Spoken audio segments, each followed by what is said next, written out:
শিক্ষা সেক্টরে আসল স্বৈরাচারগুলো রয়ে গেছে।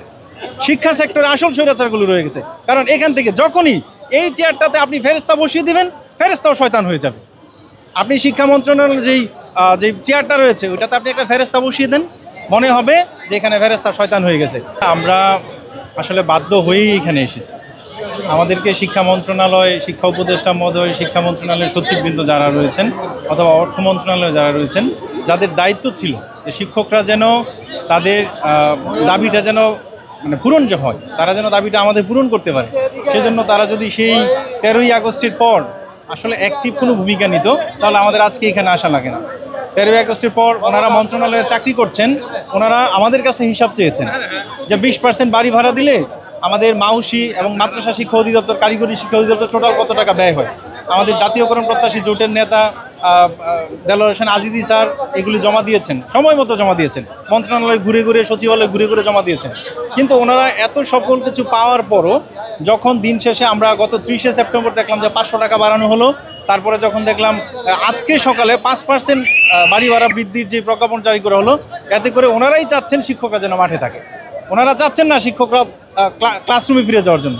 সুতরাং ওনারা যেহেতু চাচ্ছেন, আমরা জাতীয়করণ করার এটা আগে থেকেই দাবি ছিল। এটা শুধুমাত্র আমাদের নতুন কোনো দাবি না, এটা একদম অনেক আগে থেকেই, আমি বলবো যে সেই আওয়ামী লীগের আমল থেকে দাবি ছিল যে আমাদের এমপিভুক্ত শিক্ষা প্রতিষ্ঠানগুলো যেন জাতীয়করণ করা হয়।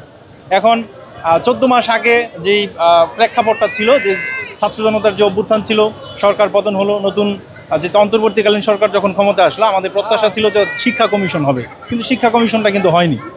অনেক কমিশন হয়েছে, শিক্ষা কমিশনটা হয়নি। আমার মনে হচ্ছে, বা আমরা শিক্ষকবৃন্দ যারা আছি তারা অবশ্যই মনে করছি, শিক্ষা সেক্টরে আসল স্বৈরাচারগুলো রয়ে গেছে। শিক্ষা সেক্টরে আসল স্বৈরাচারগুলো রয়ে গেছে। কারণ এখান থেকে যখনই এই চেয়ারটাতে আপনি ফেরেস্তা বসিয়ে দিবেন, ফেরেস্তাও শয়তান হয়ে যাবে। আপনি শিক্ষা মন্ত্রণালয়ের যেই চেয়ারটা রয়েছে ওইটাতে আপনি একটা ফেরেস্তা বসিয়ে দেন, মনে হবে যে এখানে ফেরেস্তা শয়তান হয়ে গেছে। আমাদের সম্ভবত ফেব্রুয়ারি মাসের কোনো এক তারিখে আজকের যে শিক্ষা উপদেষ্টা সিআর আবরার মহোদয় উনি বসেছিলেন। উনি কিন্তু বসার পর 5 তারিখে ওয়াহিদুজ্জামান স্যার থাকার সময় আমরা অনেকটা ভরসা করেছিলাম, যখন বাজেট দেওয়ার কথা ছিল, বাজেটে খুব ফলাও করে প্রচার করা হয়েছে যে এবার এমপিওভুক্ত শিক্ষক কর্মচারীদের জন্য অনেক কিছু দেওয়া হবে। আমরা আশায় বুক বেঁধেছিলাম। আসলে এখন দেখতে পাচ্ছি ওনাদের মুখে এক কথা, কিন্তু ওনাদের মনে হচ্ছে আরেক কথা। এখন আমরা শিক্ষক সমাজ জেগেছি, এবার আমরা দাবি আদায় করেই যাব ইনশাল্লাহ। আমরা ক্লাসরুমে ফিরে যাব, আমাদের অবশ্যই দাবি আদায় হওয়ার পর, দাবি আদায় হওয়ার আগে আমরা ক্লাসরুমে যাব না।